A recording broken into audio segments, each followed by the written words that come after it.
Bismillahirrahmanirrahim. Assalamualaikum warahmatullahi wabarakatuh.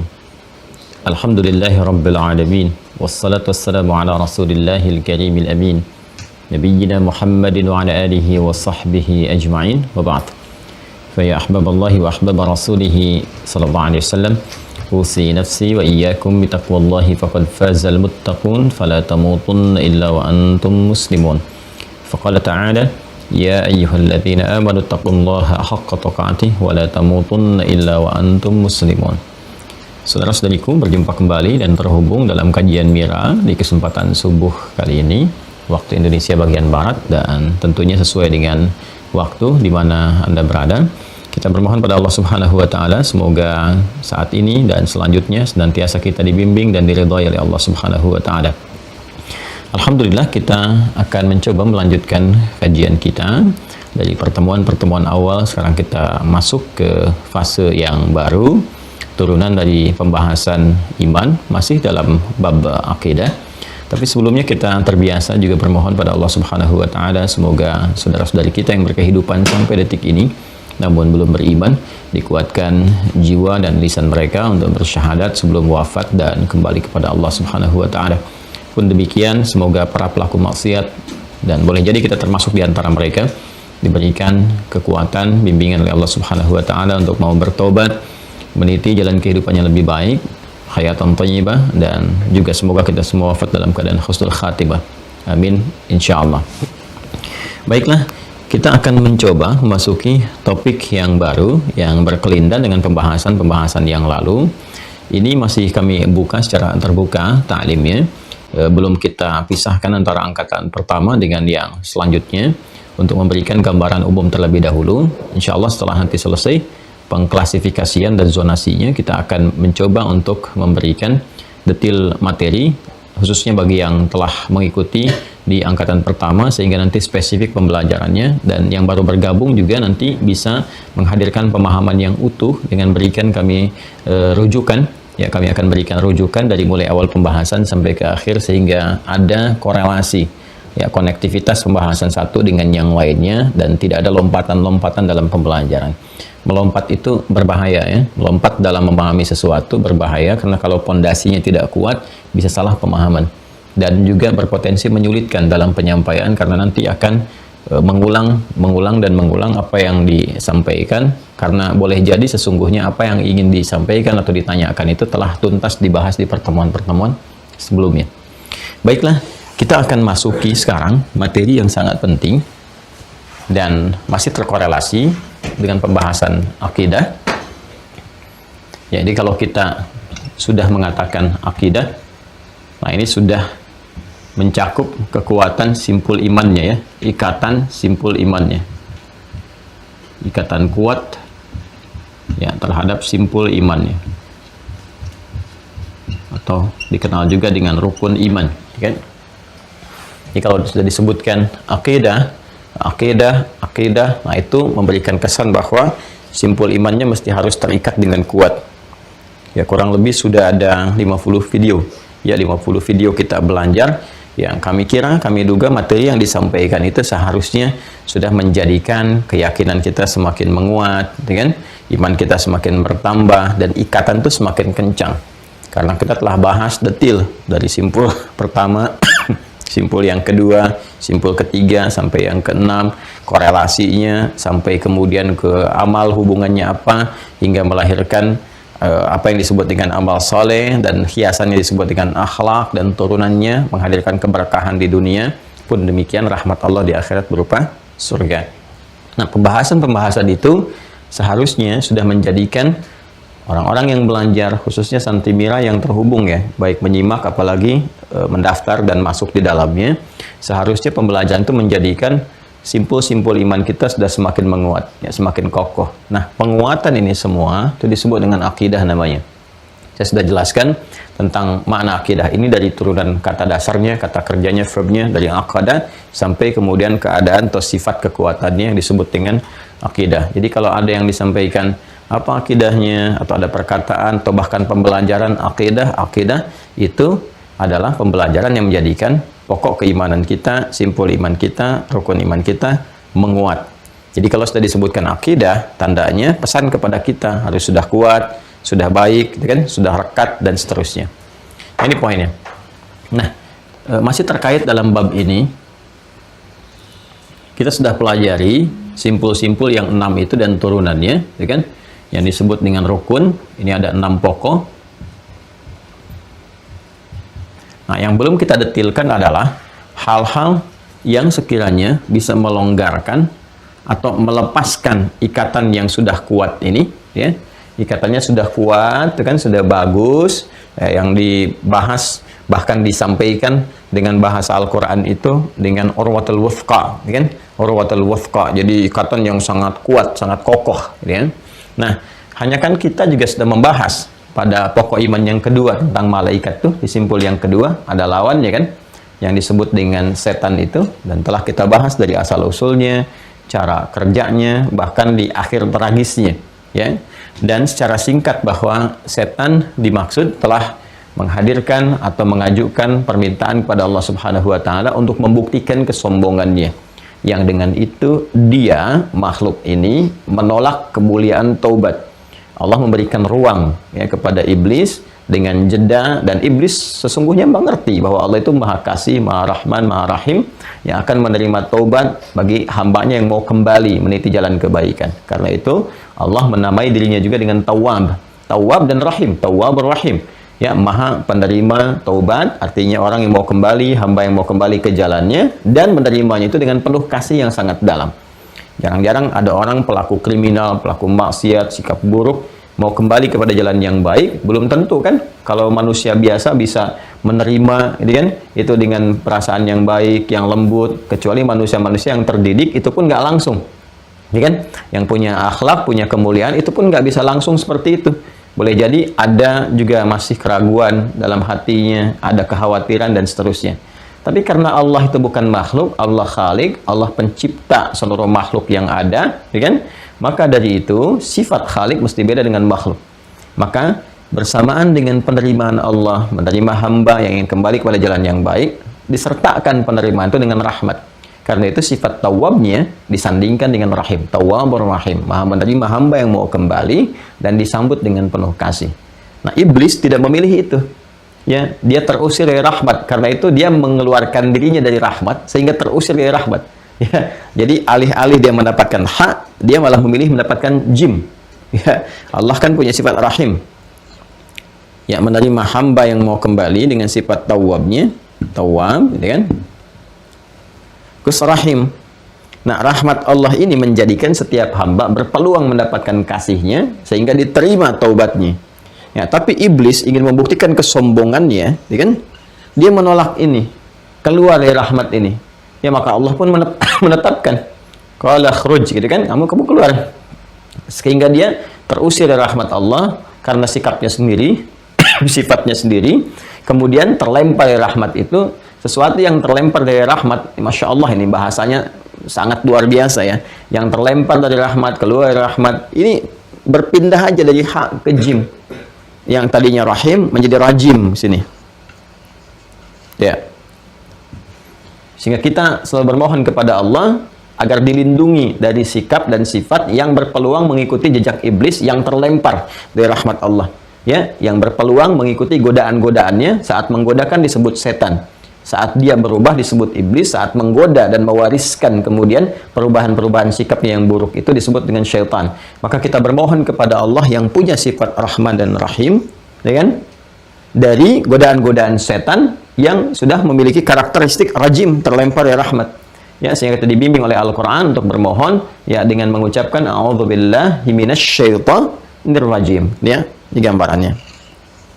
Nah, setan seperti pernah dibahas di episode yang dulu di simpul yang kedua, ya, dia sudah mendeklar, ya, menyampaikan jelas, ya, dan bahkan bermohon kepada Allah ketika Adam dan Hawa mulai diturunkan menjalani misi kehidupan di bumi sebagai khalifah untuk beribadah kepada Allah Subhanahu wa taala. Dia sudah mengajukan diri iblis ini untuk membuktikan kesombongan dan minta waktu, diberikan tangguh oleh Allah sampai dengan kiamat, tapi diancam kalau masih memilih ini, nanti pulangnya neraka, jahanam, dan ya itulah, kalau sudah terliputi oleh kesombongan itu, apapun terlihatnya seperti ringan, gitu kan? Ya, apapun terlihatnya seperti ringan. Jadi resiko ini malah diambil oleh iblis, nggak apa-apa gitu. Yang penting saya ingin buktikan bahwa kata iblis itu lebih hebat dibandingkan dengan Adam. Ana khairum minhu, seperti pernah kita bahas di surah Al-A'raf itu. Ya, maka apa yang terjadi? Ya, dia memproklamirkan dirinya untuk menggoda anak cucu Adam dan sudah mengatakan wala udillannahum, aku akan sesatkan mereka, ya kan? Nah, wala umanniyannahum, memberikan khayalan, imajinasi fiktif, khayalan negatif, imajinasi yang negatif. Pokoknya yang mengarah kepada penyimpangan-penyimpangan karena sifatnya rajim. Ya, jadi kalau nanti ada hal-hal terkait ini, teman-teman sekalian, yang menggeser dari rahmat, ya, menggambarkan sesuatu, mengilustrasikan, memvisualisasikan sesuatu pada sesuatu yang baik, itu nggak ada masalah. Konteksnya positif. Tapi ketika menghayalkan, mengimajinasikan sesuatu ke arah yang negatif, nah ini sudah ada provokasi ya dari iblis yang disebut dengan waswas itu. Ya, saya sudah terangkan makna waswas, silahkan dilihat kembali, alladzi yuwaswisu fi suduril nas, ya. Nah, ini dia sudah mengatakan, aku akan sesatkan, aku akan berikan khayalan-khayalan negatif, ya. Kemudian juga akan merubah perilaku, memberikan waswas supaya merubah perilaku. Ya, merubah perilaku yang bersifat destruktif, merusak. Ya, yang bersifat merusak. Nah, ini terkumpul di Quran surah keempat An-Nisa. Ini Quran surah keempat An-Nisa dari ayat 118 ya sampai 120. Baik, kalau yang ini di surat An-Nas, alladzi yuwaswisu fi sudurin nas, kita sudah hafal. Surah 114.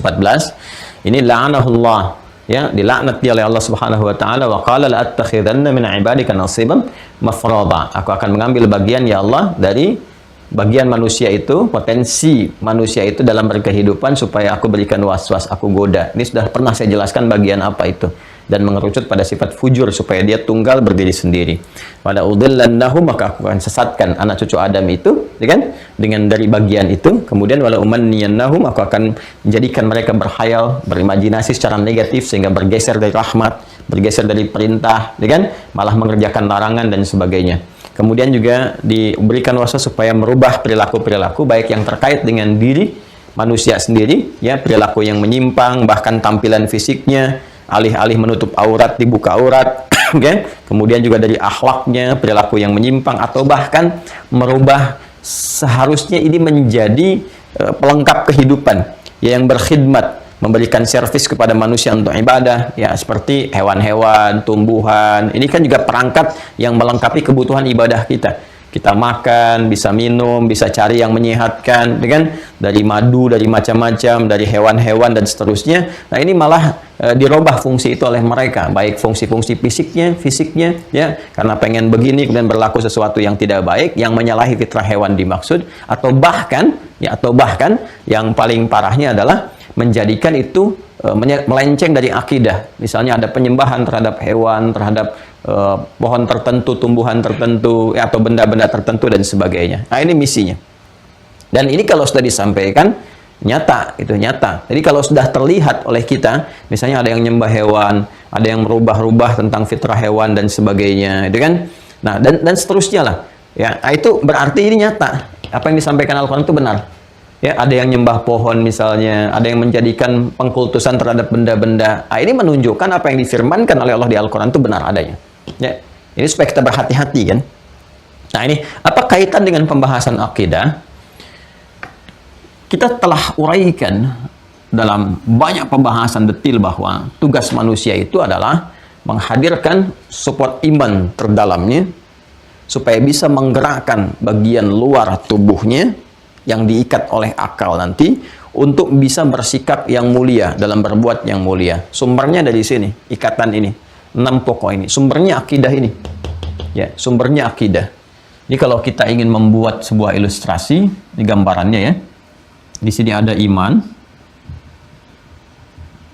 Ya, ini ada 6 pokok, 6 simpul pondasinya. Saya bulatkan seperti ini. Ini seperti pernah kita sampaikan juga, terdapat di dalam relung jiwa kita, yang disebut dengan nafas. Ya. Sisi lain nanti di nafas ini pun ada fujur. Kalau ini ada bagian iman, ini disebut dengan bagian jiwa takwa. Ya, sisi lain nanti ini ada fujur. Yang nanti katalisnya ke sini seperti sering saya terangkan. Ya, sudah berapa kali saya uraikan. Ini adalah lawan langsung dari sifat takwa, ya, menjadi katalis, supaya menjadi katalis. Jadi nanti dari iman ini, kalau ikatannya bagus, kuat, maka dia akan mengaktifkan sinyal takwa. Perhatikan baik-baik ya. Ya, saya mungkin gambarkan dulu keseluruhan supaya nanti saya bisa menerangkannya dengan lebih utuh ya.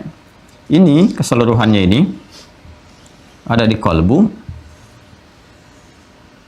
Seperti ini. Kalbu, jamaknya disebut dengan kulub. Ini kalbu itu tempatnya di sadrun. Sadrun, jamaknya disebut dengan sudur.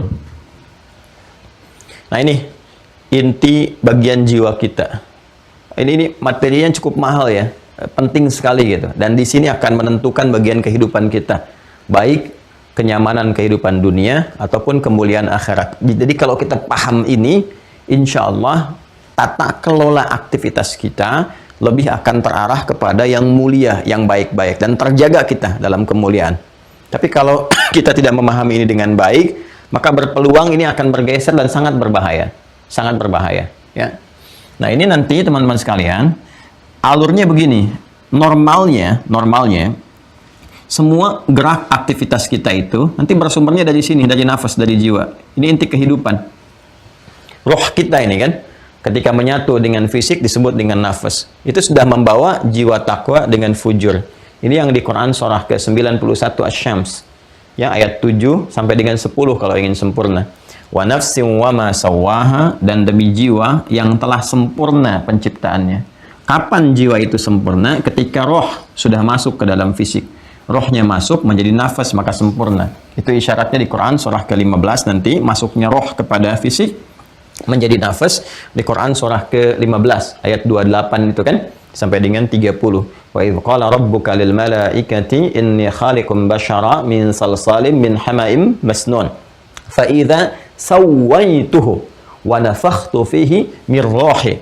Ya, fa idza sawaituhu, maka jika aku telah sempurnakan penciptaan itu. Kapan sempurna itu? Ketika fisik sudah mulai dimasuki roh. Ya, dengan izin Allah diberikan, ditiupkan rohnya masuk. Wa nafakhtu fihi min ruhi, diberikan roh oleh Allah Subhanahu wa taala, maka sawwa. Redaksinya menggunakan kata sawwa, sempurna. Sawwa, fa idza sawaituhu. Nah, sawwa di sini nanti ditafsirkan, dijelaskan kembali oleh Al-Qur'an di Quran surah ke-91 tadi, Asy-Syams. Ya, ayat 7 sampai 10 itu.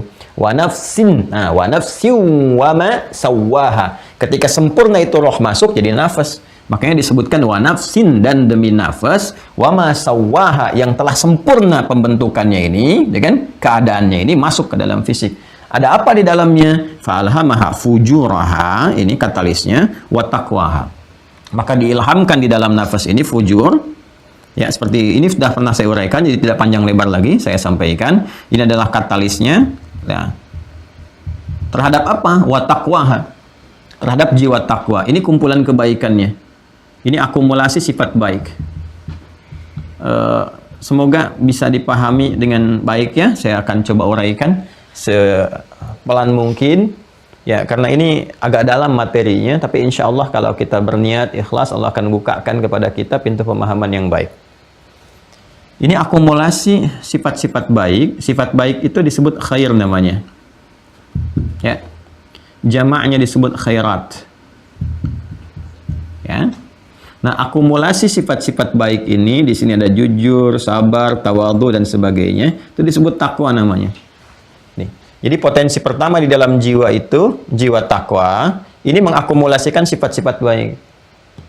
Ya. Nanti katalisnya dari sini lawannya. Jadi kalau di sini ada jujur, di sini ada dusta, di sini ada sabar, di sini ada marah, gitu ya. Nah, ini nggak boleh berdiri sendiri karena ini harus mensupport ke sini. Jadi kalau misalnya menemukan marah, amarah dari sini nih, maka cepat cari lawannya ke sini, sabar. Ya karena marah itu diciptakan untuk mensupport, menjadi katalis supaya sabarnya muncul. Karena nggak mungkin ada sabar kalau nggak ada amarah. Ya. Nah, ini harus ke sini supportnya. Ini nggak boleh berdiri sendiri. Kalau dia terputus ini, makanya saya buat garisnya ini agak putus-putus ini, ya. Karena nanti ada peluang yang mencoba memutus ini harus dikuatkan. Kalau ini terputus, maka ini berdiri sendiri. Ke sini jalurnya langsung ke nafas, bukan ke sini. Ya, ini yang berbahaya. Kalau dia berdiri sendiri, tidak memberikan support ke sini, maka yang keluar sifat buruk semua. Ya, karena ini kutub negatifnya, ini kutub positifnya. Proton dengan elektronnya. Yang ini positif, ini negatif. Kalau ini nyatu keduanya, jadi bagus. Ya, wa nafsi wa ma sawwaha fa'alhamaha fujuraha wa taqwa. Qad aflaha man zakkaha. Kalau ini fungsinya benar, maka falah nanti keluarnya. Ya. Baterai ada kutub positif, negatif gitu kan? Kalau dipertemukan keduanya kan melahirkan cahaya. Ya kan? Tapi kalau misalnya ini berdiri sendiri, negatif sendiri bahaya. Ya, keluar sendiri ini bahaya. Makanya ini kalau ini ketemu dua-duanya, falah. Ini mengkataliskan ke sini, support, ini keluar, ya kan? Maka keluar yang baik-baik. Maka cara bacanya, begitu menemukan marah, oh ini sabar muncul. Begitu menemukan ada peristiwa tentang dusta, oh jujurnya supaya naik. Begitu kemudian melihat ada gerak-gerik kesombongan, oh ini tawadhunya harus muncul. Begitu cara mencernanya. Nah, ini kumpulan-kumpulan kebaikan ini ada di jiwa takwa. Kapan dia bisa optimal keluar, naik sifat-sifat kebaikan itu? Nah, tergantung kepada titik dalamnya dulu, generatornya ini. Takwa ini hanya bisa keluar sifat-sifat baiknya kalau nanti ini imannya kuat. Karena generator takwa ini di iman di sini. Ya, di kimia juga proton ada bagian dalamnya lagi kan, supportnya lagi. Jadi kalau kita belajar kimia itu di proton kan ada bagian dalamnya juga, ya kan? Nah ini di takwa itu kumpulan sifat-sifat kebaikan ada generator penggeraknya lagi, cahayanya di sini. Jadi kalau ini bisa kuat nih, maka ini cahayanya akan mudah mengalir ke sini, ke nafas.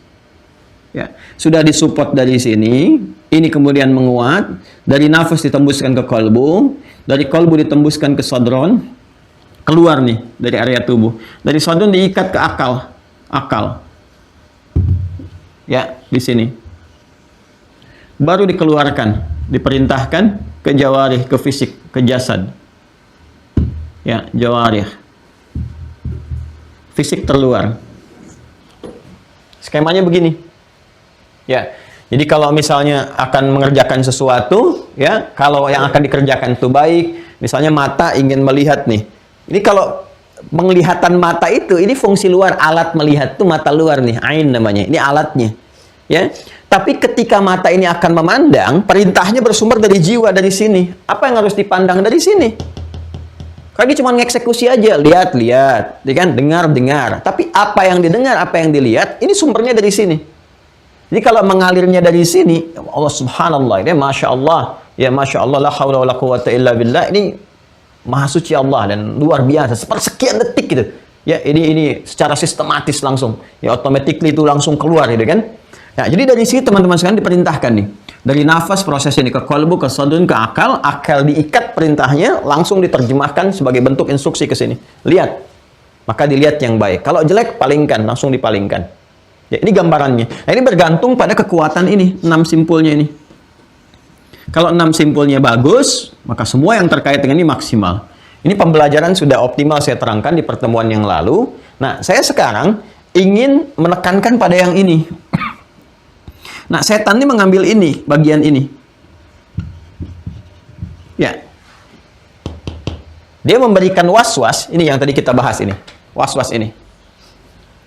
Mencoba menjadikan fujur itu untuk berfungsi sendiri. Nih, alih-alih mensupport menjadi katalis kepada takwa, ya. Sehingga ini bisa sempurna perannya, dia berikan was-was kepada jiwa manusia ini ke fujurnya nih. Supaya dia berdiri sendiri. Kalau dia sudah berdiri sendiri, maka yang paling berbahaya apa? Ini kan kumpulan lawan dari yang baik ini. Ya. Kita untuk mengetahui yang saleh, lawannya kan salah. Supaya menjauhi yang salah itu, yang salehnya muncul. Ya kan? Tahu siang ini apa? Karena malamnya nggak ada. Malam sudah lewat, siang muncul. Jadi dengan mengetahui lawan itu, kita bisa menghadirkan sifat-sifat lawannya. Ya kan? Dengan kita mengetahui dusta, kita bisa mempraktekkan kejujuran. Oh, ini nggak boleh, ini yang boleh. Tapi kalau dusta berdiri sendiri, itu bahaya. Ya kan? Sombong berdiri sendiri itu bahaya. Maka setan ini mencoba memberikan was-was, bisikan halus. Ya, karena jiwa itu kan halus, berada dalam puncak yang terdalam, ya. Dia mencoba memberikan bisikan ke sini, ke fujur. Lewat mana? Langsung dari sini nih. Pintu keluarnya. Bawabah, gate-nya ini, gate yang terbesarnya. Ya. Jadi dia berharap apa yang masuk ke sini bisa digoda duluan, diberikan was-was, apa yang keluar pun diberikan was-was juga. Dia ngambil dari sini. Ya, jalurnya bukan ke sini. Jalurnya dia harapkan begini. Tuh, ke sini, ke sini. Bukan ke sini.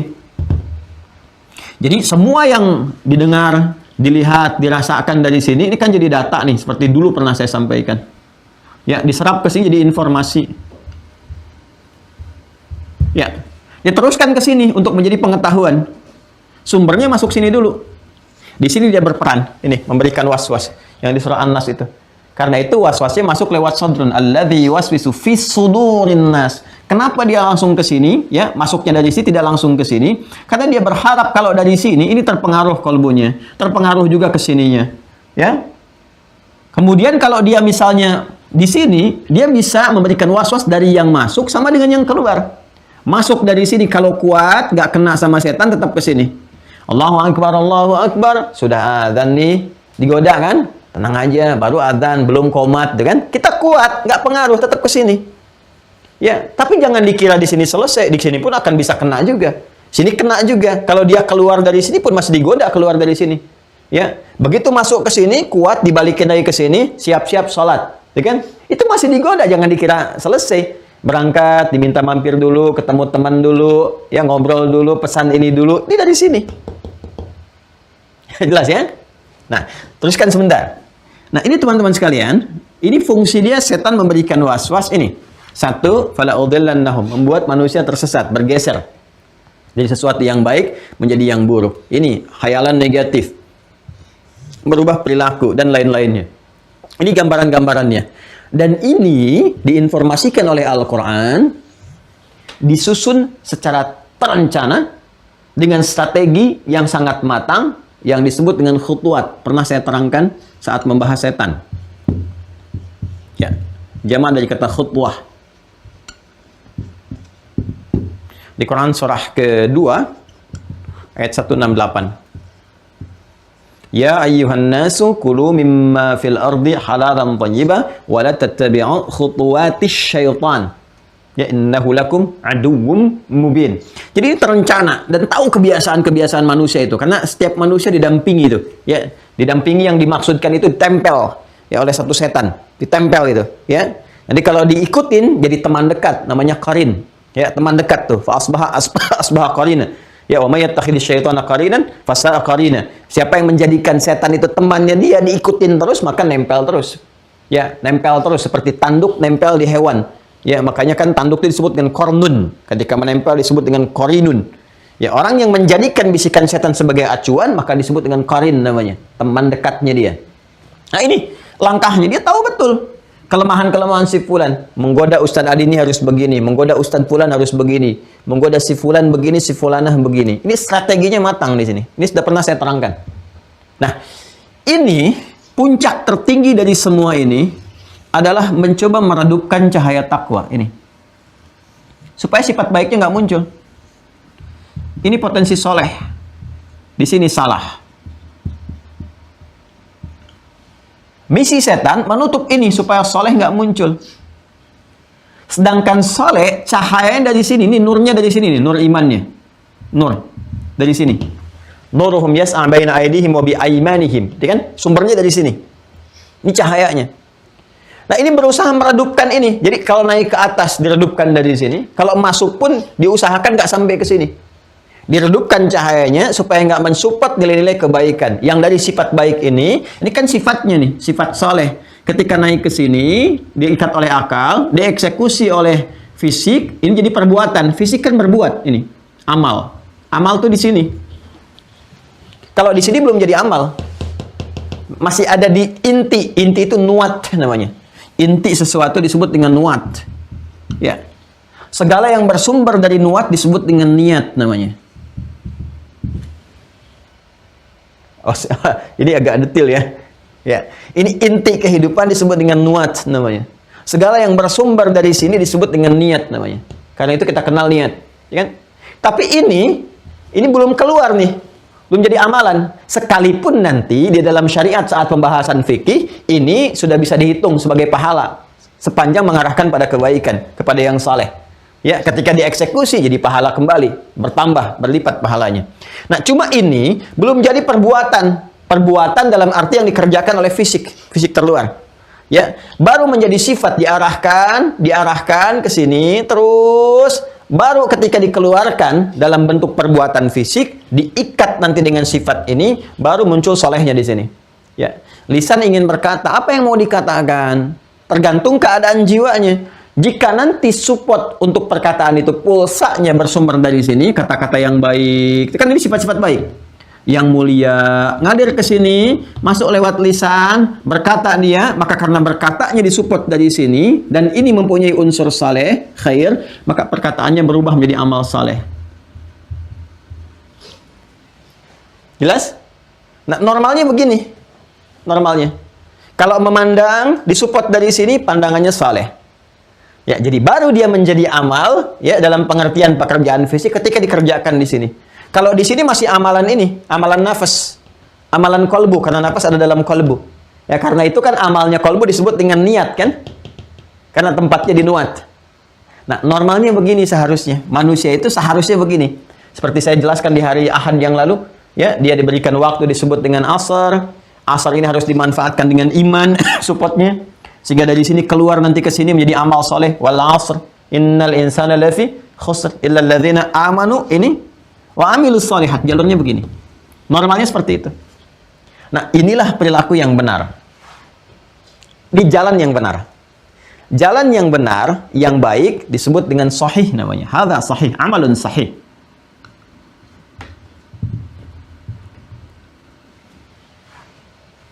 Sifat keadaan yang benar itu disebut dengan sihhah. Sihhatun.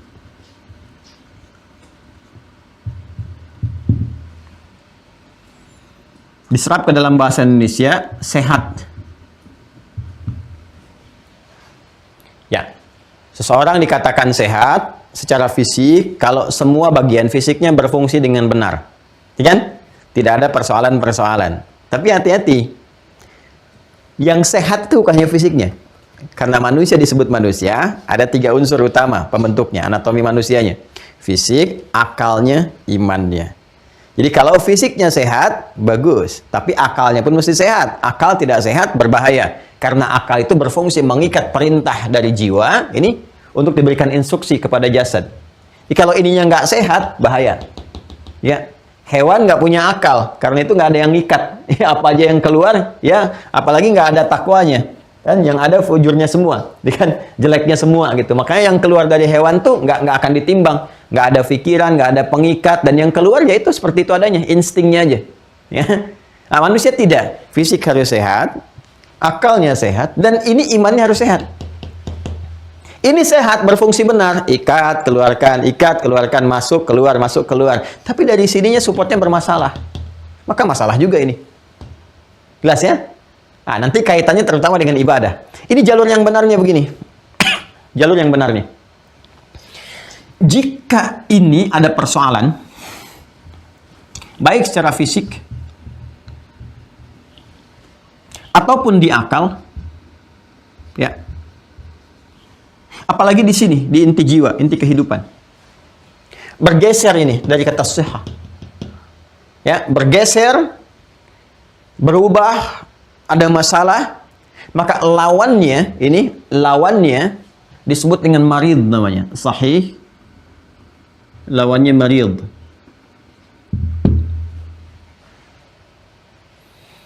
Pelan-pelan.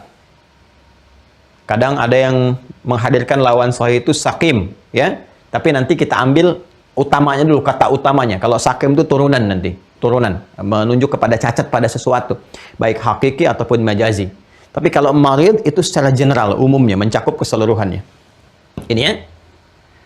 Asal katanya, verbnya, dari kata marida. Mim, ra, dad. Marida. Nah ini. Marida yamradu. keadaannya disebut dengan marid. Lawan dari kata sahih, sahha yasihhu. Ini kata kerjanya sahha. Sahhal amru, ya. Harusnya begitu. Jalurnya dari sini idealnya, ke sini keluar, ya, dari iman memunculkan amal soleh. Illal ladzina amanu wa amilus solihat. Jalurnya begini. Hadza sahhal amru. Ini yang benar. Keadaannya disebut sahih. Ya kan? Sikapnya disebut dengan sehat, sihah. Baik, ini asalnya. Kalau bergeser, idza taghayyara, ya, taghayyara, ini berubah ijra'at, misalnya nafas, berubah proses-proses yang berlangsung dari nafas ini, taghayyara, bergeser, wa taraba, ya, bergeser dan goyah dari sifat yang sahih ini, dari sahha menjadi marida. Keadaannya disebut dengan marid. Ini jamaknya disebut dengan marda.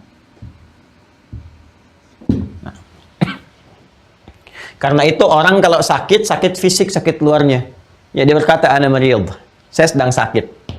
Kenapa? Karena bergeser dari fungsi sehatnya. Ya, sakit kepala, wallahi ana marid, ya kan? Apalagi misalnya sakit di kaki, ana marid, saya sedang sakit. Ya, karena itu orang-orang yang tengah sakit dan sakitnya tidak memungkinkan menunaikan ibadah tertentu, ada dispensasi. Ya, seperti misalnya sakit nggak bisa berdiri itu, ya bisanya duduk, maka sholatnya boleh sambil duduk. Nggak bisa duduk, boleh sambil berbaring. Ya kan? Fa idza qadaytumus sholata fadhkurullaha qiyaman wa qu'udan wa 'ala junubikum. Dalam puasa juga langsung disebutkan maridnya. Ya, Anda nggak bisa menunaikan puasa karena sakit tertentu yang kalau dipaksakan puasa bisa memperparah penyakit kepada fisik. Maka disebut marid orang sakitnya. Buka Quran surah kedua Al-Baqarah ayat 184. Ya, faman kana minkum maridan aw ala safarin fa'iddatum min ayyamin ukhra. Ya, ada Quran surah 2 ayat 184 dan disebutkan sekali lagi di ayat 185-nya. Ayat 184 ayyaman ma'dudat. Dan ayyaman ma'dudat. Faman kana minkum maridan. Ini menunjuk pada yang fisik, yang ini. Sedang sakit. Ya. Penyakit yang mengenainya, ini sedang sakitnya, sakit. Penyakit yang mengenainya disebut dengan daun namanya. Da untuk fisik. Daun. Ini penyakitnya. Ya, spesifik untuk menunjuk kepada fisik. Jadi kalau sudah disebutkan fisik, nah ini pakai da penyakitnya. Keadaan sakitnya secara umum disebut dengan marid. Ya. Pelan-pelan, pelan-pelan. Kalau kata kerjanya marida, ya, misalnya saya ingin katakan saya sakit, ya, ana marid. Ini menggunakan kata benda. Kalau kita ingin mengatakan dengan menggunakan kata kerja, ya, saya kemarin sakit, alhamdulillah sekarang sembuh. Ana maridtu al-ams. Kemarin saya sakit, maridtu. Ya. Marida di dalam Quran ditemukan di Quran surah ke-26, Asy-Syu'ara ayat 80. Nabi Ibrahim menyampaikan kalau kita pun sakit, ya, kalau saya sakit kata Nabi Ibrahim, pasti Allah akan sembuhkan. Ini contoh yang bagus sekali, optimis, ya, pada sesuatu yang baik. Marid. Tuh. Ya, kita sudah belajar di pertemuan yang lalu, kalau ingin menggunakan kata kerja tinggal sukunkan huruf akhir dari kalimat, tambahkan kata gantinya. Ya, kalau kita ingin masukkan kata ganti ke kata kerja, sukunkan huruf akhir kata kerjanya, ya kan? Dan tambahkan kata gantinya. Ada Quran surah 26 ayat 80, Asy-Syu'ara ayat 80, Nabi Ibrahim menyampaikan wa idza maridtu, nih, fahuwa yashfin. Dan walaupun aku sakit, pasti Allah sembuhkan. Wah, ini tingkat iman yang tinggi nih, ya. Karena sudah ada komitmen kan, perjanjian antara kita dengan Allah. Allah dengan sifat rububiyahnya akan merawat, ya kan? Memberikan kebutuhan, menyembuhkan, mengampuni dan sebagainya. Makanya Nabi Ibrahim tawakalnya tinggi sampai mengatakan kalaupun sakit pasti aku akan disembuhkan. Nah, ini sifat optimis kepada setiap kita yang diuji dengan penyakit apapun itu, harus punya sikap optimis dalam diri kita. Katakan, insyaallah pasti sembuh, Allah janji kok, pasti disembuhkan. Untuk menggapai kesembuhan itu ikhtiar. Ya, secara fisikal ke dokter misalnya, terus tambah dengan ibadah, dekati Allah yang menyembuhkan asy-syafi. Ya. Nah, jadi kata kerjanya menunjuk kepada sakit marida, keadaannya disebut marid, penyakitnya untuk fisik disebut da. Obatnya disebut dengan dawa namanya. Dawa. Dawaun. Ya. di sini kita mendapatkan informasi kalimat ya likulli da'in dawaun. Setiap penyakit fisik itu ada obatnya. Ya, Allah menebarkan ya penawarnya. Illal maut, kecuali kematian. Kematian nggak ada penawarnya. Ini untuk fisik. Di penyakitnya disebut apa? Da, pelan-pelan. Penyakitnya spesifik disebut dengan da. Keadaan sakitnya disebut dengan marid. Kata kerjanya, ya saya sakit, kemarin sakit, berbentuk kata kerja disebut maridah. Ya, ini kita sedang bicara bahasa Arab ya. Baik, kadang-kadang di bahasa Indonesia nanti semua sama, sakit mau kata benda, kata kerja sama semua. Ya, di bahasa Arab itu ada kata kerja maridah, kata benda naunnya marid, penyakitnya disebut dengan apa? Daun. Menemukan marid ini ya di Quran surah kedua tadi saya contohkan ayat 184 dan 185, Quran surah 2 ayat 184 185. Kemudian maridah ada di Quran surah ke-26 ayat 60. Jamak dari kata marid marda. Ini. Contohnya di Quran surah ke-73 Al-Muzammil ayat 20. Alima an sayakunu minkum marda. Nih. Ya kan? Ulang ya. Marida kata kerjanya ini sifatnya umum, sakit. Sakit apa saja, baik mengenai fisik, akal ataupun jiwa. Baik kan? Orang yang sakitnya sifatnya ketika dilekatkan dengan penyakit menyerang pada dirinya disebut dengan marid. Ya. Baik ya. Biasanya kalau sudah begini, marid saja, marid begini, marid itu menunjuk kepada ini. Keadaan fisik. Ana marid, keadaan fisik. Penyakitnya disebut dengan apa? Daun. Spesifik untuk fisik. Kemudian orangnya, ini kan terkena ini disebut dengan marid. Jamaknya marda. Kata kerjanya marida. Jelas? Baik. Dah. Satu. Nah, akal ini juga bisa sakit. Awas ya. Akal juga bisa sakit. Ya. Awas, hati-hati. Seperti ini sakit, ya. Ini sudah sampaikan, ini saya tulis nih 80 nih. Ya, Quran surah 26 ayat 80. Ini sakit fisik, akal juga bisa sakit. Bisa bermasalah. Ya, penyakit akal juga sama ya dengan keadaan fisik. Kalau fisiknya sakit, kaki sakit nih, maka jalannya nggak sempurna kan? Akal sakit, mencernanya nggak sempurna. Logika, akal kan terkait dengan rasionalitas, rasio, logis. Ya. Jadi mengikat sesuatu, diikat sesuatu supaya diinstruksikan ke sini dengan jelas. Ya, memberikan pemahaman, katakan ini dengan jelas, ini dengan jelas. Sehingga kalau misalnya apa yang kita keluarkan itu jelas, nyaman kita lakukan. Enak ya kita rasakan. Karena paham, diikat oleh akal, diterjemahkan, disampaikan. Ya, paham, jelas gitu kan, mengena dan seterusnya. Nah, ini kalau ini berpenyakit, fungsi-fungsi akal mengikatnya menjadi rapuh. Instruksi yang disampaikan dari sini nggak bisa diikat, yang masuk ke sini pun nggak bisa dipahami. Ya. Kenapa? Karena berpenyakit. Makanya nanti ada ilmu untuk bisa membantu akali supaya kuat dalam berpikir, menalar sesuatu dengan kuat. Ilmu itu yang disebut dengan ilmu logika, mengacu kepada fungsi akal. Ya, ada ilmu logika namanya, ilmu mantik. Kalau di dalam pelajaran bahasa Arab itu disebut dengan mantik. Mantik, sumber untuk bisa menuturkan sesuatu. Jadi dari akal keluar ke sini dituturkan, keluar amalan. Ya, sesuatu yang dituturkan disebut dengan nataqa yantiqu. Lisan berkata, nataqa, ya mengeluarkan sesuatu. Bentuknya qaul, berupa perkataan. Nataqa itu keluar, mengeluarkan sesuatu, berekspresi. Ya, mata memandang, lisan berkata, ini berbuat tuh keluar, mengekspresikan sesuatu. Tempatnya disebut dengan mantik. Ya, nataqa tempatnya mantik. Ada ilmu disebut ilmu mantik. Tempat ini keluar, kan ini ikatannya dari sini. Sumbernya dari sini. Karena itu ilmu untuk melatih akal supaya kuat disebut dengan mantik, logika namanya. Nah, ada logika orang sakit, ada. Ya, makanya nanti di ilmu logika, nanti insya Allah saya tidak menjanjikan ya. Tapi kalau nanti kita waktunya menemukan itu, kita akan belajar. Ya, saya belajar dulu ilmu mantik. Ada silogisme, premis-premis dan sebagainya. Itu kayak matematika tuh. Makanya matematika juga ada ilmu logikanya. Ya, ya, persamaan A sama dengan B sama dengan C, berarti A sama dengan C.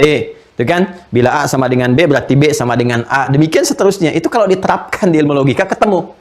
Ya. Tapi kalau sakit, bermasalah. Misal, Kalau kita ingin menyamakan apel, itu kan? Apel, maka samakan dengan apel lagi. Nah, ini baru benar. Jangan membandingkan apel misalnya dengan jeruk, apalagi dengan terasi. Karena nggak sama. Apel beda, materinya beda, terasi beda. Baunya juga beda. Makanya dari sini di ilmu logika ada istilah apple to apple. Bandingkan apel dengan apel. Ya kan? Membandingkan apel dengan terasi itu nggak nyambung. Ya kan? Jujur, misalnya, ini sifat nih. Kalau ingin dibandingkan, bandingkan dengan jujur lagi. Ya. Membandingkan jujur dengan dusta itu bukan bandingan, itu keberbalikan. Paradoks. Sesuatu yang yang paradoks itu nggak bisa dibandingkan. Ya, karena keduanya itu sudah berbanding terbalik. Kalau ingin membandingkan yang serupa, jujur dengan jujur lagi.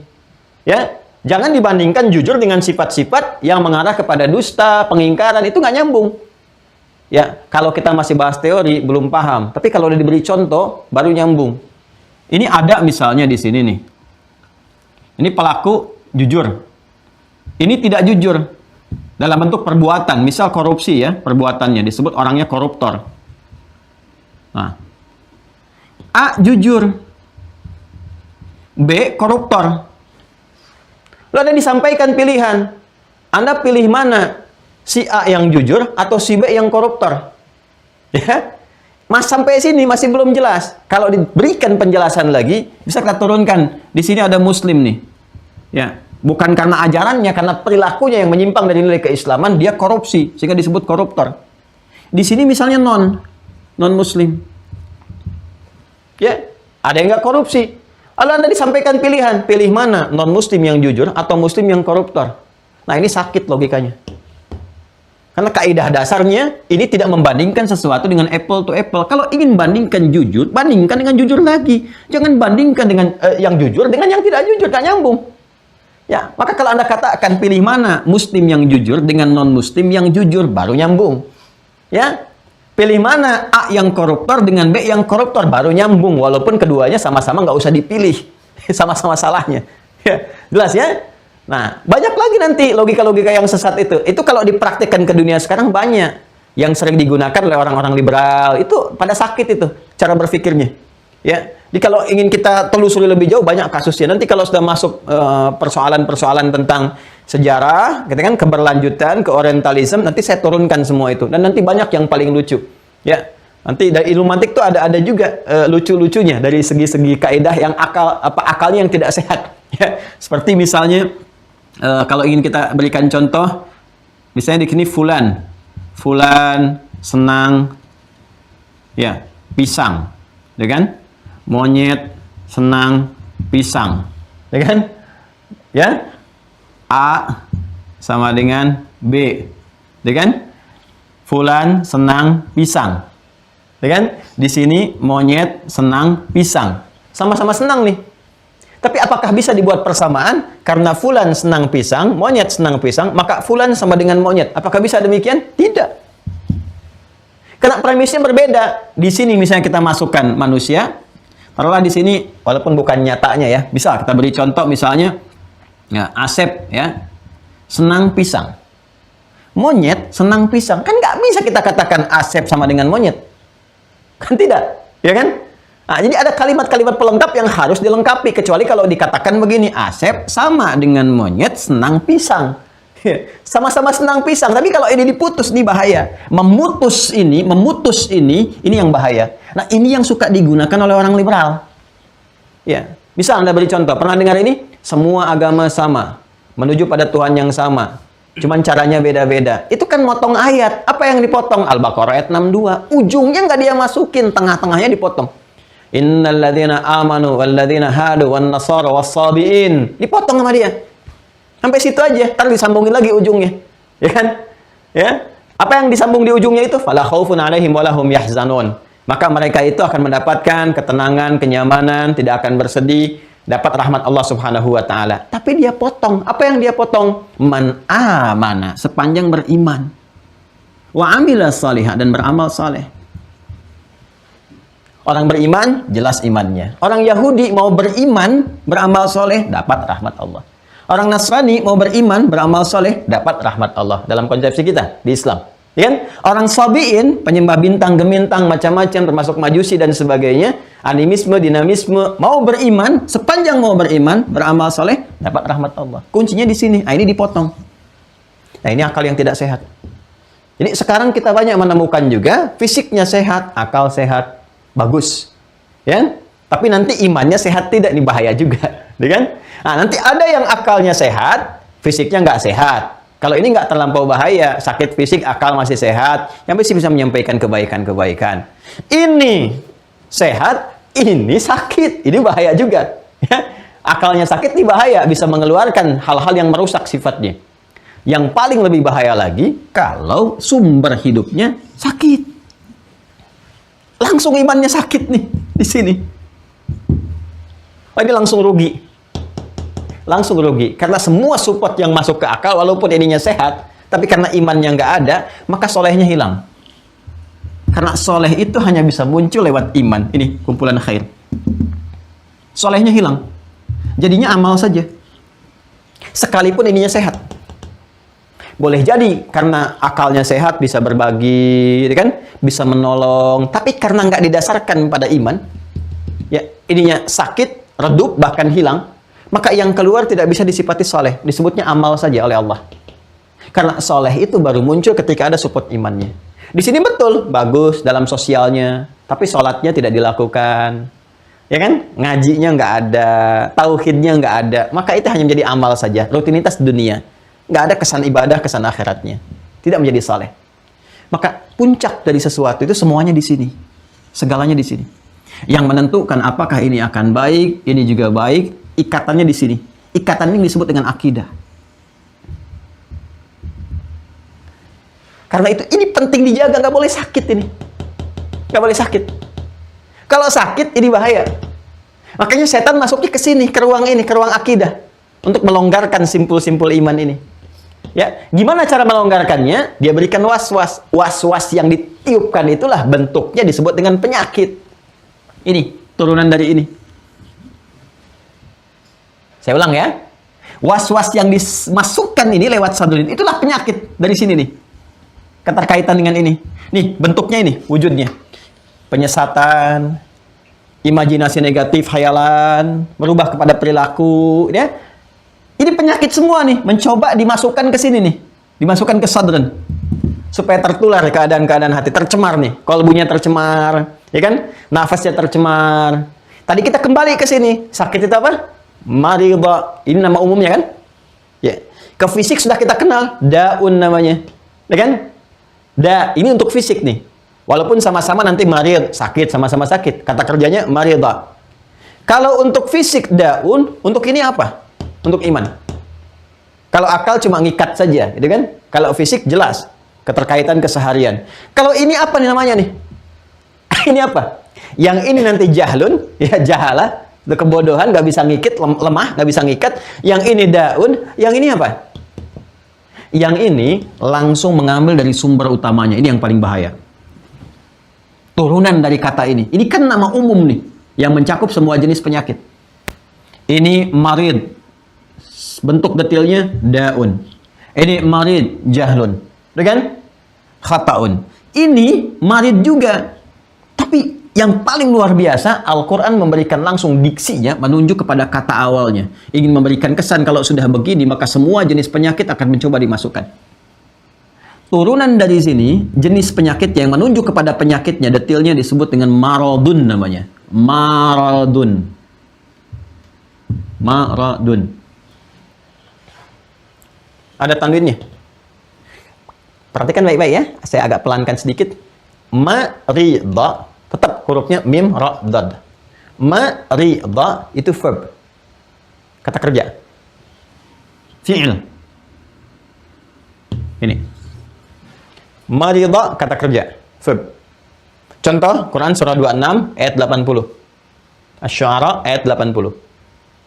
Ya, tadi yang saya sempat salah tulis 60, rubah ke 80 ya. Ya, saya kira saya mengucapkannya konsisten 80, tapi tadi lisan tangan menuliskan keliru. Wa idza maridtu fahuwa yashfin. Sudah? Keadaan yang dialami ya disebut dengan marid. Orang yang mendapatkan disebut dengan marid. huwa marid, dia sedang sakit. Ini masih umum. Boleh jadi penyakitnya fisik. Maka penyakit fisik yang disebut dengan da. Obatnya disebut dengan apa? Dawa. Sudah. Contoh kata marid di Al-Baqarah ayat 184 dan 185. Jamaknya disebut dengan marda. Itu kan? Maradun, maridun, marda. Quran surah ke-73 ayat 20. Alima an sayakunu minkum marda. Itu kan? Sudah? Baik. Nah, penyakitnya disebut dengan marad. Marad. Sekarang perhatikan baik-baik. Ketika ini kena penyakit nih, tempat utamanya nafasnya, di kolbunya. Ya, seringkali disebutkan kolbu untuk menunjuk kepada nafas. Karena ini mencakup nafas sekaligus. Gejolaknya nafas itu ada di kolbu. Gejolaknya. Jadi karena di sini ada takwa dan fujur, seringkali terus bergolak. Karena ini diprovokasi oleh setan, ini disupport oleh malaikat, terus ada pertentangan. Antara mau ngaji dulu, aduh gimana nih saya ngaji atau off dulu, kan? Dan seterusnya. Atau saya sambil berangkat masih tersambung, masih online dan seterusnya, kan? Aduh saya mau sholat dulu atau ngerjakan yang lain dulu. Itu ada pertentangan. Sekarang pun kan sudah ada dilema di antara dua cinta, kan? Cinta untuk melanjutkan taklim dengan mengerjakan karena udah mau 6:30, mengerjakan yang lain. Sudah ada dorongan tuh, masih netral. Tapi kadang ada dorongan kepada yang baik, kepada yang buruk, kan? Apakah sholat ataukah nonton bola? Menang. Isya mau dia lewat tuh, ujungnya menangis. Kalah 6-2, tapi tetap nggak apa-apa. Berjuang, meningkatkan level misalnya. Menangis. Tapi yang salah itu ninggalin sholat. Sholat ditinggalkan misalnya kan. Ini yang berbahaya. Karena pergolakannya disebut dengan kolbu. Seperti pernah saya sampaikan. Nah, kadang-kadang keadaan nafas ini juga disebutkan dengan kolbunya. Jamaknya kulub. Ya, untuk menunjukkan pergolakan ini. Bagaimana menyatu antara nilai kebaikan, ya support kebaikan dengan provokasi lewat penyakit yang di sini dengan marad itu. Penyakit yang menyerang ke sini, yang berusaha menginfeksi lewat sudur ini masuk ke dalam kalbu, menjadi penyakit di sini supaya dimunculkan ini nih, disesatkan, dipalingkan, diberikan khayalan ke sini. Itu disebut dengan marad namanya. Karena itu di Al-Qur'an injeksi-injeksi setan yang menginjek nilai-nilai keburukan lewat was-was itu disebut dengan marad. Untuk memberikan kesan bahwa yang dimasukkan itu penyakit semua dari setan. Jangan diikutin. Penyakit itu. Ya, saya membayangkan begini ya. Orang betapa kuat menghindarkan diri dari penyakit fisik. Ya. Tapi nggak sekuat itu ketika dilakukan untuk menjaga penyakit kolbunya. Yang ini menentukan kehidupan. Coba, COVID itu kan menyerang fisik. Ya, virus itu menyerang fisik kan. Ya, itu halus kan. Nggak kelihatan oleh kasat mata nyerangnya tuh. Masuk ke hidung terserap, ke laring, ya, ke faring, ke laring, tembus ke paru-paru dan sebagainya. Ini kan ke fisik serangannya. Dan begitu luar biasa prokesnya. 3M, kalau perlu 4M, 5M. Biayanya sampai T dan seterusnya. Untuk apa? Mencegah yang fisik. Kenapa pada yang merusak ini kita tidak seketat itu prokesnya? Ini semua udah 3M semua nih, menjaga jarak, menggunakan masker dan seterusnya, menjauhi kerumunan. Kalau perlu ditambah 4M, 5M dan sebagainya. Ya. Terus ditambah untuk apa fisik? Tapi kepada yang menentukan sumber kehidupan kita, sikap kita nggak begitu. Kenapa? Nah, ini nyerangnya ke sini, ke kalbu, ke puncaknya. Kalau ini sudah salah semua nih. Ini lebih berbahaya. Ya, ini yang melahirkan bahkan ini bisa memperparah penyakit fisik. Ya, alih-alih sembako diberikan, dikorupsi. Alih-alih anggarannya untuk kebaikan, bisa diarahkan pada keburukan. Alih-alih dikerjakan pada yang positif, jadi ditinggalkan. Alih-alih ini untuk mengatasinya, malah dikreasikan kepada yang buruk. Bisa terjadi. Kalau ini salah di sini. Bisa memperparah. Karena itu kita harus kenali penyakit apa yang bisa merongrong iman ini. Ya, karena penyakitnya tadi disebut dengan marad, dan dia diinjekkan oleh setan lewat sadrun ke kalbu, mengenainya ke kalbu ke sini. Ya, ke kalbu. Karena kita ini bukan hidup sendiri, ada banyak orang, berarti kalbunya pun jamak bentuknya kulub. Ya, kulub. Ya. Ini secara logis tembusnya ke sini dulu nih, karena di sini puncak pergolakannya yang menentukan antara godaan setan dengan support malaikat dari sini keluarnya. Ya, maka kalau ini kena penyakit dari sadrun turun ke kulub, maka kita katakan kulubnya kena marad. Kalau kita ingin katakan di dalam hati mereka itu ada penyakit, di kolbu mereka itu ada penyakitnya, sehingga nggak normal keluarnya. Kata-katanya kotor, pandangannya pada yang buruk, perilakunya buruk, itu pasti ya di kolbunya ada penyakit tuh. Karena nggak bisa tersupport lewat kebaikan. Keluar tuh kotor aja. Di sini ada penyakitnya. Tembusnya dari sini, bukan dari sini. Yang keluar ini yang salah, bukan yang soleh. Ini menunjukkan di dalam kolbu mereka ada marad. Maka kita katakan fi qulubihim marad. Ya, karena itu di Al-Quran, itu indahnya nih, diksi-diksi yang menunjukkan penyakit-penyakit yang menyerang ke kalbu dengan menggunakan kata marad, selalu disebutkan kolbunya, kulubnya. Sebab kalau nggak disebutkan berdiri tunggal, itu bisa ke fisik. Kalau menggunakan kata marid saja, umumnya ke fisik. Tapi kalau sudah spesifik ingin menyerang, disebutkan serangannya ke sini, untuk menyebutkan bahwa sumbernya dari setan, dari sini, yang sangat berbahaya, was-was, ya. Maka disebutkan kulubnya atau kalbunnya, dalam bentuk tunggal, ini jamaknya, maka maradnya disebutkan. Kalau sudah ada redaksi kalbun, marad, kulubun, marad, atau fi kulubihim marad, ini menunjukkan penyakitnya bukan penyakit biasa, tapi yang dimaksud was-was setan yang diberikan dalam bentuk ini. Hal-hal yang bisa mengganggu keseimbangan iman. Nah, itulah yang ingin kita bahas di kesempatan hari ini. Jadi ini mukadimahnya dulu nih.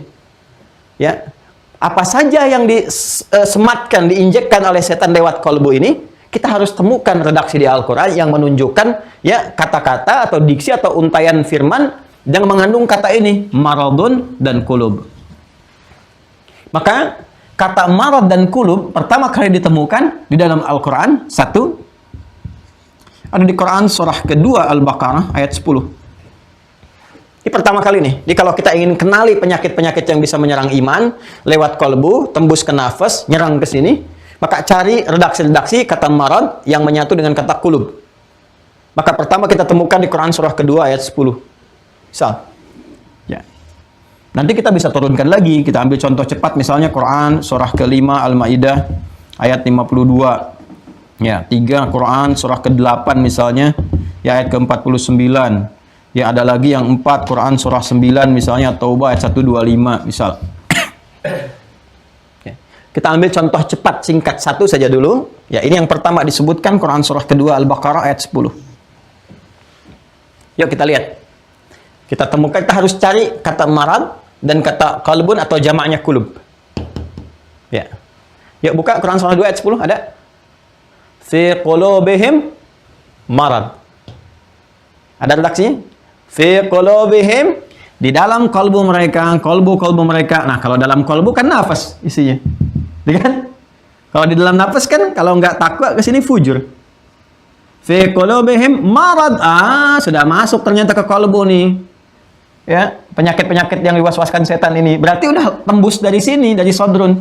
Kalau Allah sudah mengatakan fi qulubihim, berarti sudah melewati sodrun. Fi qulubihim marad, fazadahumullahu marada. Dalam hati mereka, jiwa mereka sudah tembus was-was setan, ada penyakitnya nih, tembus ke sini. Dan diikutin, konsisten ke situ. Jadi ada sifat-sifat orang yang ngikutin itu terus. Terus. Sedangkan hukum yang Allah tetapkan itu ya menjadikan segala yang bertambah akan terus meningkat. Ya, contoh gini, lawan dari fujur iman sini kan, takwa. Kalau ini terus ditambah cahayanya, dia ningkat. Tambah dengan amal soleh, tambah baca Quran, dengarkan Quran, ini ningkat. Makanya ketika Quran didengarkan terus, ini getaran imannya naik, cahaya naik. Itu yang dimaksudkan Quran surah ke-8 ayat 2 itu. Innamal mu'minuna alladzina idza dzukirallahu wajilat qulubuhum, qulub tuh. Kalau disebutkan nama Allah, ini ada getaran normal. Wa idza tuliyat 'alaihim ayatuhu zadatuhum imana. Ini nambah. Zadat, nambah nih, terus kuat. Sama persamaannya kalau ada penyakit ini menyerang ke sini, simpulnya digoyahkan nih. Ya, karena ini sakit tertutup, naktah sauda kalau hadis Muslim tuh. Karena ini kena penyakit nih. Tertutup. Cahaya redup. Karena cahaya redup, sinyalnya ini melemah, bahkan mati. Bahaya kalau mati nih. Karena lemah, nggak bisa nangkap. Sedangkan ini terus bekerja. Ini melihat, ya kan? Dari menatap, mendengar, berkata, dan sebagainya. Ini masuk terus nih. Karena ini lemah, nggak bisa nangkap, maka setan ini bahagia nih. Tinggal dia masukkan ini. Ini yang nangkap nanti. Berdiri sendiri. Ini yang bahaya. Maka diperintahkan oleh setan ini. Diperintahkan. Ya, memerintahkan sesuatu disebut dengan ammar. Ammar. Ya. Yang memberikannya disebut dengan amir. Keadaannya disebut dengan amrun, memerintahkan ammar, ya. Kalau sifatnya semua melekat di situ, diperintahkan dusta, diperintahkan untuk sombong, diperintahkan ria, sifat melekat, akumulasinya tinggal tambahkan ta di ujungnya, ammarah. Ya. Karena ini nggak bisa nangkap, kena penyakit, ini kena penyakit nih, ketutup nih. Maka ini yang masuknya ke sini, segala sumber itu. Maka dari sini, dari fujur, langsung ke nafas tembus, nafas ini. Nafasnya diperintahkan oleh ini, ammarah, tuh.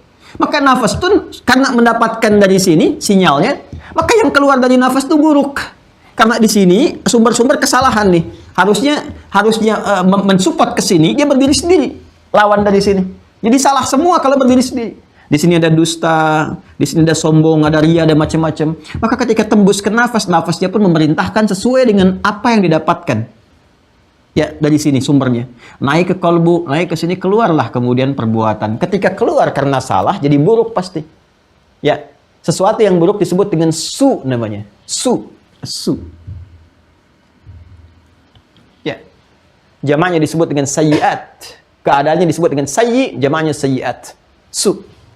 Buka Quran surah ke-12 Yusuf alaihissalam, surah 12 ayat 53. Wa ma ubarni'u nafsi, dan tidaklah aku bisa menyimpulkan diriku suci. Diriku suci. Ya. Kenapa? Karena masih ada nafsu yang bisa diprovokasi oleh setan. Innan nafsa, sungguh nafsu itu kalau dia berdiri sendiri, nafas. Nah, ini nafas yang disebutkan ini menggunakan metode sinekdok totem proparte. Ya. Ini keseluruhan mencakup bagian-bagian. Karena di nafas ini kan dia ada takwa, ada ini, supportnya kan ini. Kalau ininya mati, supportnya dari sini, maka seakan-akan nafas yang mengeluarkan perintah. Padahal dari sini, dari fujur. Karena was-was itu. Maka digunakan sinekdok totem proparte. Kalau ini terkuasai oleh fujur, maka nafasnya jelek semua. Dari sini sering kita sebut dengan nama nafsu. Nafsu. Padahal nafsu itu asalnya netral. Cuma karena kena pengaruh dari sini, nafasnya jadi nafsu. Ini ketutup. Ya, karena dipengaruhi oleh ini, diperintahkan yang buruk-buruk, maka dari nafas itu keluar perintah yang buruk ke sini, ke atas, untuk dieksekusi, diikat akal, diterjemahkan oleh jawarih, oleh jasad. Wa ma ubarni'un nafsi, innan nafsa, sungguh nafas itu kalau dikuasai oleh fujur, la ammarah nih. La ammaratun bisu nih. Jelas? Ini yang menguasai siapa? Setan. Punya sifat apa setan? Rajim. Balik ke sini. Ya kan? Untuk mengalahkan ini kita perlu bermohon kepada Allah, minta rahmatnya dengan sifat rahim. Rahim itu verb, kata kerjanya rahima. Rahima yarhamu. Rahman mubalaghahnya, rahim mubalaghahnya. Ya, bismillahirrahmanirrahim dikumpulkan minta rahmat. Kata kerjanya rahima. Ya, kalau dapat rahmat Allah dengan kata kerja rahima ini, maka terjauh dari rajim. Kata kerjanya rajama ini. Ya. Maka teruskan ayatnya. Innan nafsa la'ammaratun bisu illa ma rahima rabbi. Kecuali orang-orang yang kembali kepada Allah, ikuti petunjuk Allah untuk mendapatkan rahmat Allah. Kalau rahmat itu ada, ketutup ini semua nih, jalur-jalur setan itu. Nggak punya kuasa dia. Terbentengi. Ya, menjadikan semua karena Allah saja, untuk mendapatkan rahmatnya, menepikan yang lain disebut ikhlas. Seperti pernah saya bahas dulu, buka lagi videonya. Ya kan? Orang yang berusaha untuk mendapatkan ikhlas disebut mukhlis. Nah, fungsi iman untuk mengeluarkan takwa supportnya lewat ibadah. Masih ingat kemarin saya terangkan hari Ahad? Ketika kita banyak ibadah, ini tersupport. Karena itu ibadah itu diperintahkan sedapat mungkin usahakan ikhlas. Supaya apa? Mengaktifkan sinyal takwa, menepikan fujur, tidak memberi ruang kepada setan untuk mengeluarkan rajimnya. Dapat kita rahmat Allah.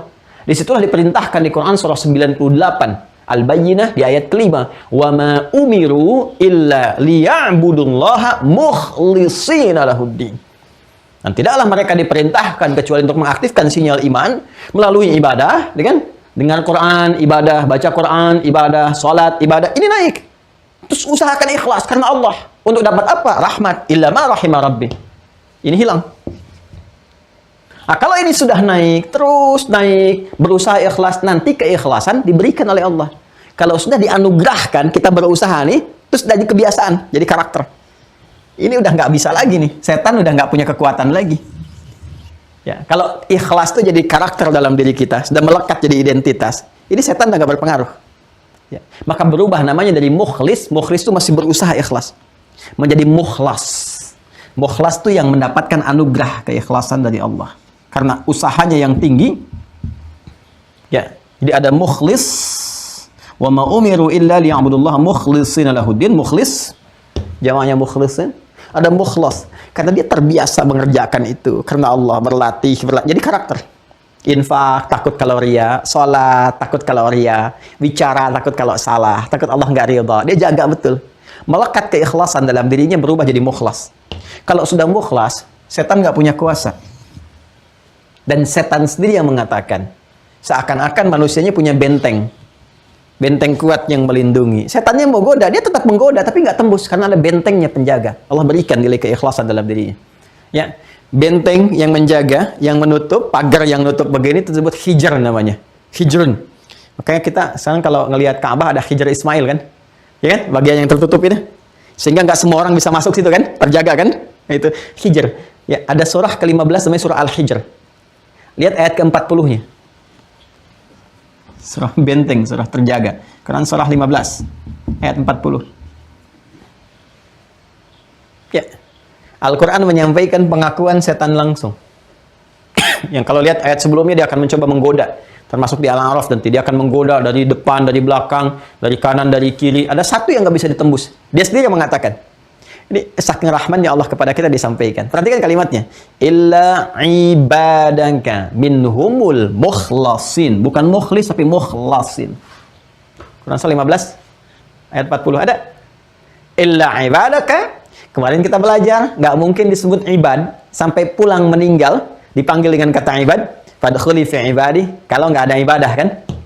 Ibad itu bentuk jama dari kata abdun yang konsisten menunaikan ibadah. Kita menjadi mukhlis berlatih untuk ikhlas untuk ibadah. Wa ma umiru liya'budullah.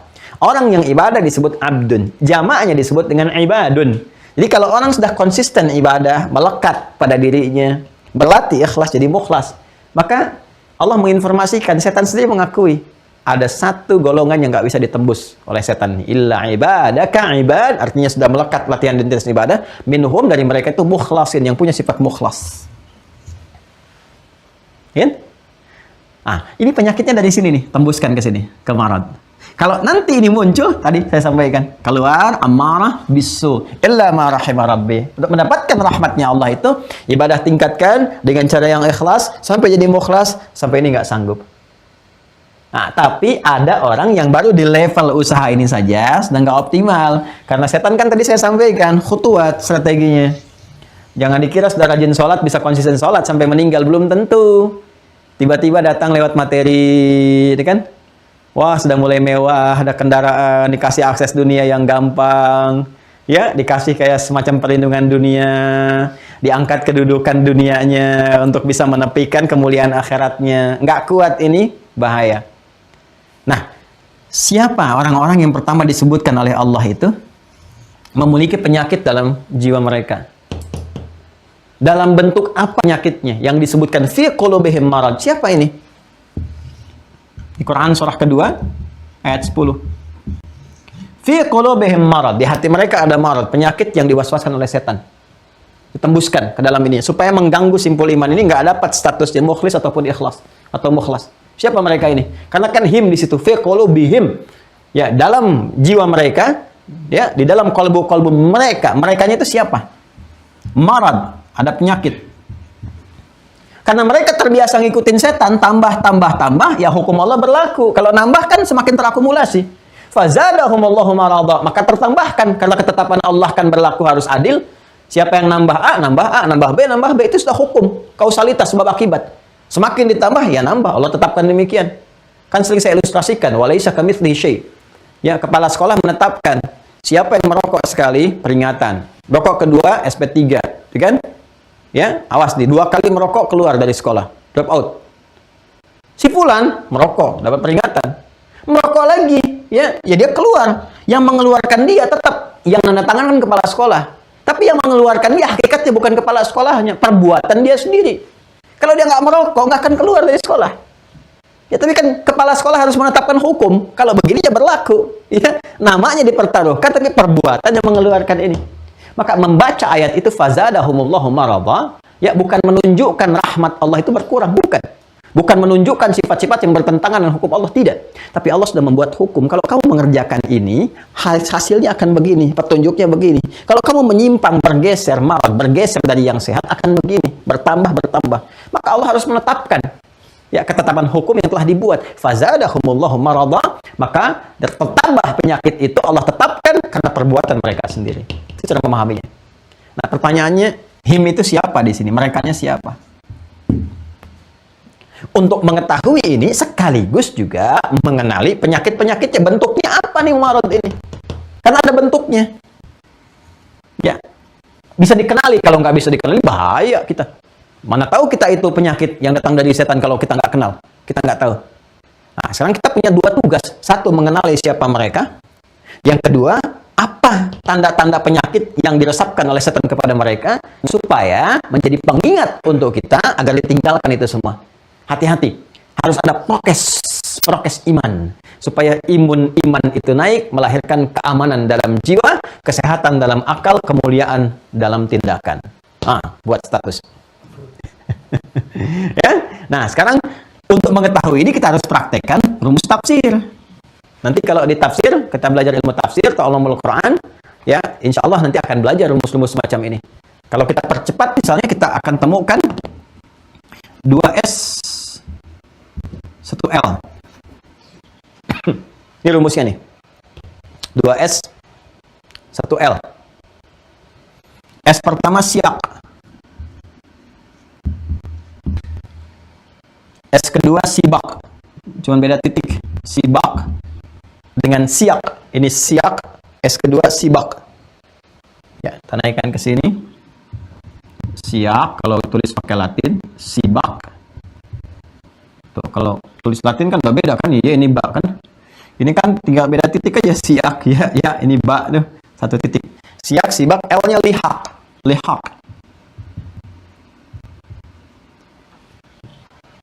Siak ayat yang sedang dikaji. Teksnya ini di sini. Al-Baqarah Quran surah 2 ayat 10.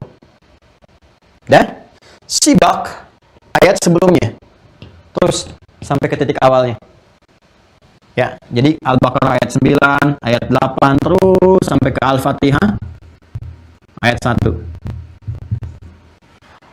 Lihak yang setelahnya. Al-Baqarah ayat 11, ayat 12 terus sampai ke An-Nas. Ke minal jinnati wan nas, ke ujungnya. Jadi memahami tafsir itu bukan perkara ringan. Bukan baca terjemah langsung paham, tidak. Jadi ketika kita membaca ingin memahami ayat ini, lihat. Coba lihat apa korelasi dengan ayat sebelumnya. Ada nggak hubungan sampai dengan Al-Fatihah ayat 1? Kemudian dengan setelahnya, ayat 11, 12 sampai ke An-Nas terakhir. Ditemukan nih, sampai menemukan mereka ini siapa. Masya Allah, luar biasa ini. Nggak ada satupun ilmu tentang kitab suci yang caranya begini nih. Anda silahkan cek deh.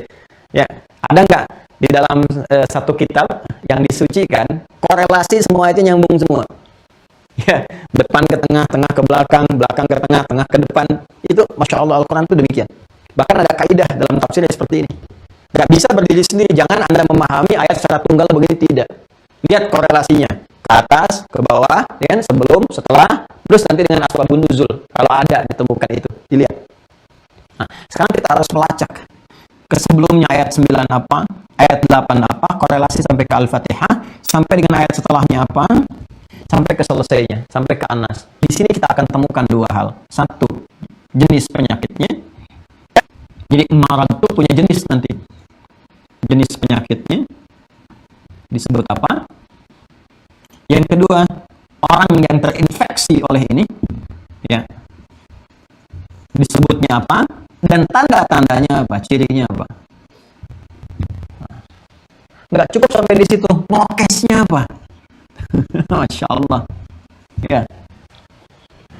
Ada prokesnya apa nih? Di sini udah ini yang paling menentukan. Nah, karena kita harus menggali sampai ke Al-Fatihah, sampai ke An-Nas, saya aja menerangkan di sini beberapa ayat kita butuh hampir 2 jam. Maka sekarang kita harus membahas 6.236 ayat untuk menemukan ini nih, ya, dan menguraikan ini semua. Akan lebih baik kalau besok kita sambungkan lagi. Supaya pelan-pelan kita runtutkan. Tapi kita dapat ya hari ini. Jadi kita dapati alur kehidupan kita. Ya itulah, kita ada di situ intinya. Saya, Anda, kita semua. Makanya mesti hati-hati ya.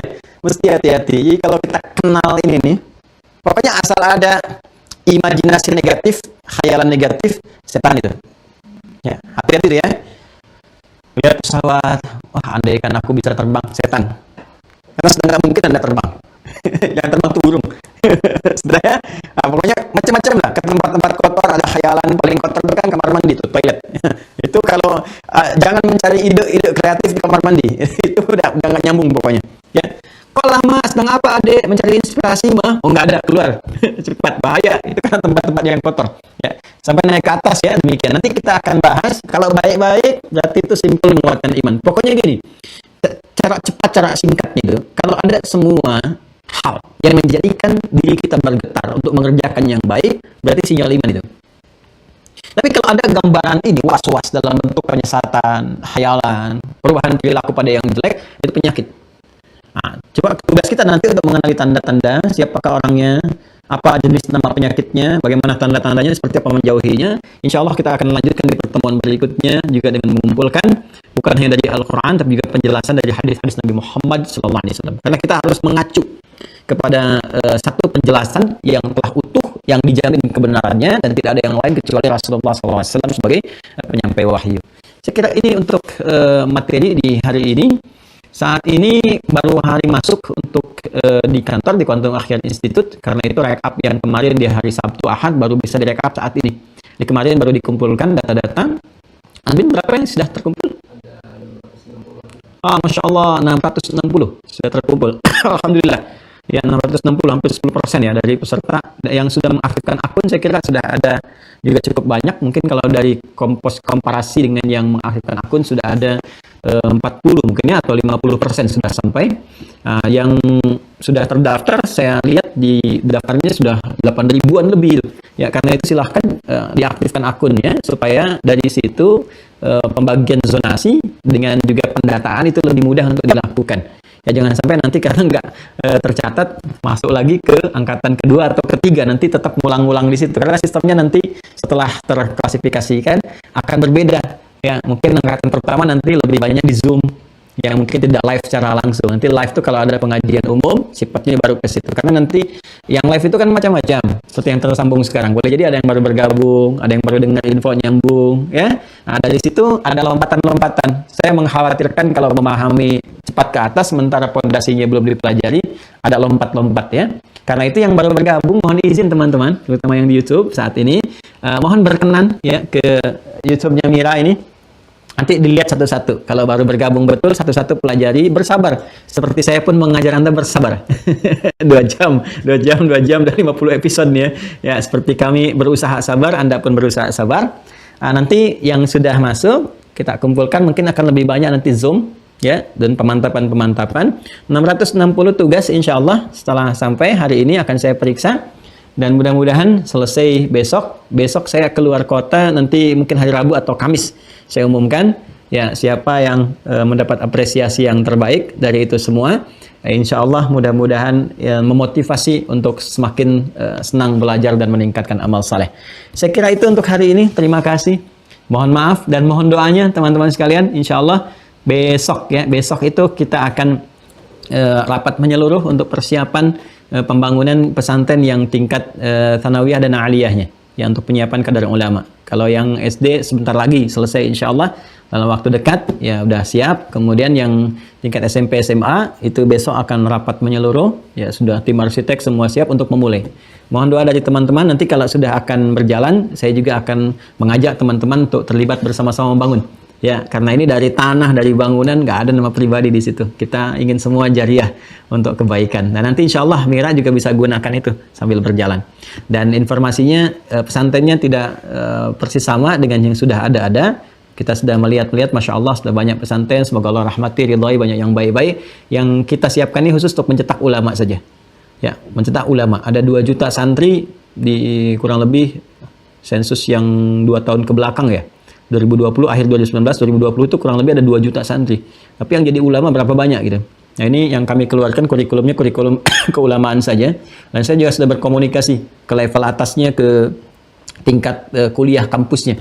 Jadi nanti kami sudah komunikasi yang di Al-Azhar, di Mesir, di Sudan, Turki, di Saudi, yang Ummul Qura, ke arah Madinah, ke macam-macam juga. Nanti supaya mereka kalau sudah lulus dari situ bisa diterima di kampus-kampus itu beasiswa S1 sampai S3-nya. Jadi mudah-mudahan nanti ada pulang ke Indonesia, stok ulamanya bisa bertambah. Saya tidak tahu di titik mana tugas saya akan berakhir. Ya, tapi yang penting mudah-mudahan Allah ridha, dan saya ingin sahamnya untuk kita semua ada di situ. Jadi saya mungkin menyiapkan untuk fondasi keilmuan, kan? Nanti kita juga sama-sama berkreasi di situ ya. Mudah-mudahan ada legasi yang kita tinggalkan sebelum pulang kepada Allah Subhanahu wa taala. Tetap semangat teman-teman semua, tunggu update-nya. Mudah-mudahan baik. Terima kasih sekali lagi. Semoga berkah hari ini dan kita bersandar bertawakal kepada Allah atas setiap ikhtiar yang kita lakukan. Allahumma taqabbal minna innaka antas sami'ul alim. وتب علينا إنك أنت التواب الرحيم اللهم إنا نعوذ بك من همزات الشياطين ونعوذ بك أن يحضرونا اللهم ربنا آتنا في الدنيا حسنة وفي الآخرة حسنة وقنا عذاب النار اللهم يا الله اجعلنا من الصالحين وألحقنا مع الذين أنعمت عليهم من النبيين والصديقين والشهداء والصالحين وحسن أولئك رفيقا وصلى الله على سيدنا محمد وعلى آله وصحبه أجمعين وآخر دعوانا سبحانك اللهم وبحمدك نشهد أن لا إله إلا أنت نستغفرك ونتوب إليك والحمد لله رب العالمين السلام عليكم ورحمة الله وبركاته